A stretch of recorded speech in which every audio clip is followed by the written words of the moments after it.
नमस्कार प्यारे बच्चों, स्वागत है आपका अपने YouTube channel NCERT study point पे। और मेरा नाम है अर्जुन। ठीक है, तो आगे चलते हैं। तो आज मैं आपको क्लास 11th का, जो आपका क्लास 11th है उसका जो उसमें आपका ज्योग्राफी का सब्जेक्ट है। ठीक है, जो आपका ज्योग्राफी का सब्जेक्ट यानी भूगोल का जो आपका सब्जेक्ट है, इसमें आपको इस साल यानी सेशन 2023 और 24 में आपको क्या पढ़ना है, यानी ज्योग्राफी का सिलेबस क्या है, पाठ्यक्रम क्या है, वो मैं आपको इस वीडियो में बता दूंगा। ये हमारा न्यू और लेटेस्ट सिलेबस है जो इस साल आपके लिए जारी हुआ है। आप इस सिलेबस को जल्दी से जल्दी जानो, पहचानो, ताकि आपको परेशानी ना हो और आप अपना पढ़ाई शुरू कर सको। ठीक है, तो आगे बढ़ते हैं।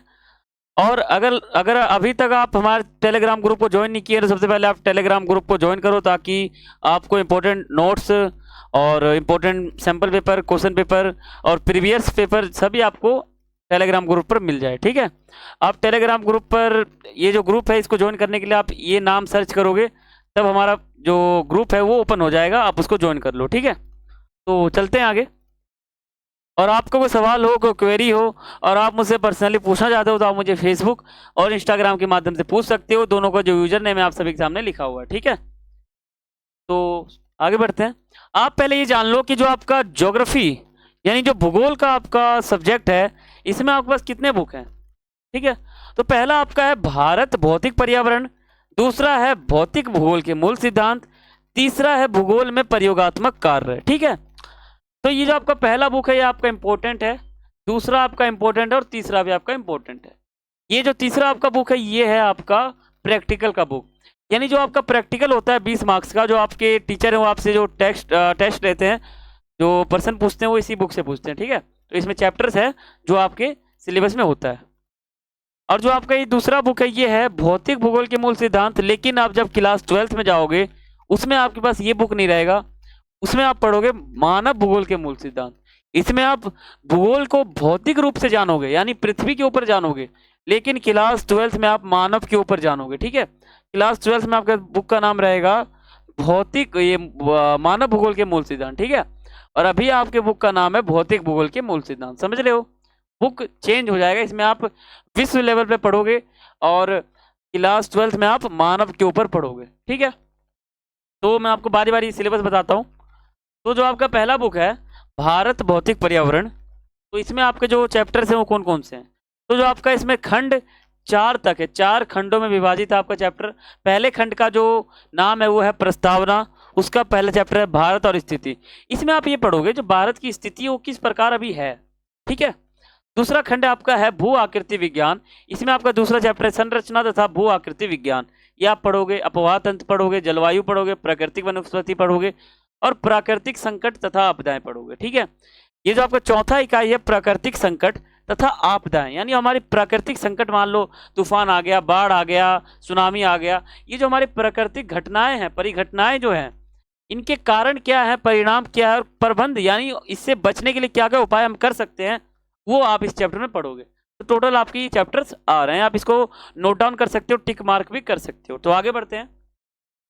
तो अब मैं आपको दूसरा जो आपका बुक है वो है भौतिक भूगोल के मूल सिद्धांत, और क्लास 12th में आपके पास हो जाएगा मानव भूगोल के मूल सिद्धांत। ठीक है, तो मैं आपको ये बताता हूँ, इसमें आपका जो खंड यानी इसमें आपका इकाई दे रखा है। ठीक है, तो आपके 6 इकाई हैं। ठीक है, तो 6 इकाई आपके हैं इस बुक में।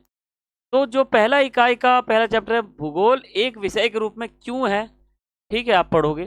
भूगोल का अर्थ क्या है, भूगोल का परिभाषा। ठीक है, पृथ्वी की उत्पत्ति एवं विकास, पृथ्वी का उत्पत्ति कैसे हुआ, पृथ्वी बना कैसे, ये आप पढ़ोगे। उसका विकास कैसे हुआ, पृथ्वी की आंतरिक संरचना किस प्रकार, कैसी बनावट है पृथ्वी के अंदर से, महासागरों और महाद्वीपों का वितरण आपको इसमें देखने को मिलेगा इस बुक में। भू आकृतियां, प्रक्रियाएं मिलेंगी। ठीक है, भू आकृतियां तथा उसका विकास मिलेगा। वायुमंडल का संगठन तथा संरचना मिलेगा। सौर विकिरण, ऊष्मा संतुलन एवं तापमान, वायुमंडलीय परिसंचरण तथा मौसम प्रणालियां, वायुमंडल में जल, विश्व की जलवायु एवं जलवायु परिवर्तन, महासागरीय जल संचलन। ठीक है, जैव विविधता एवं संरक्षण। कुल मिला के आपके ये सभी चैप्टर्स आ रहे हैं इस बुक में। ठीक है, जो आपका तीसरा बुक है वो है भूगोल के प्रयोगात्मक कार्य, यानी भूगोल के कुछ ऐसे कार्य हैं जिन्हें हम प्रैक्टिकल कहते हैं, वो है इस कार्य के रूप में। ठीक है, तो जो आपके टीचर्स हैं, अध्यापक, वो आपसे जो टेस्ट लेते हैं प्रैक्टिकल में, जो क्वेश्चन पूछते हैं वो इसी बुक से पूछते हैं, कहीं बाहर से नहीं, इसी बुक से। तो इस बुक में आपके पास टोटल 6 चैप्टर हैं।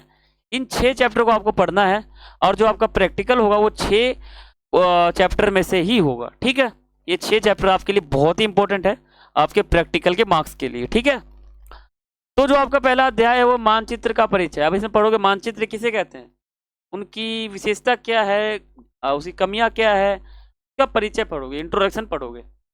मानचित्र मापनी, यानी मानचित्र को माप कह सकते हैं। अक्षांश एवं देशांतर रेखाएं, जो आप ग्लोब देखोगे, ग्लोब में जो सीधी रेखाएं चलती है उसको हम देशांतर बोल देते हैं, और जो ऐसे तिरछी चलती है इसको हम अक्षांश रेखाएं बोल देते हैं।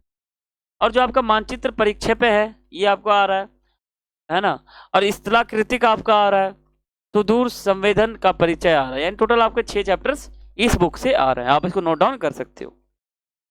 तो आशा करता हूँ आपको सिलेबस के बारे में पूरी जानकारी हो गई होगी। ठीक है, तो ये था हमारा वीडियो।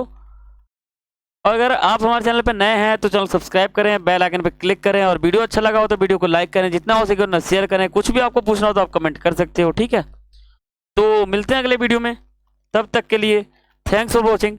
जय हिंद, जय भारत।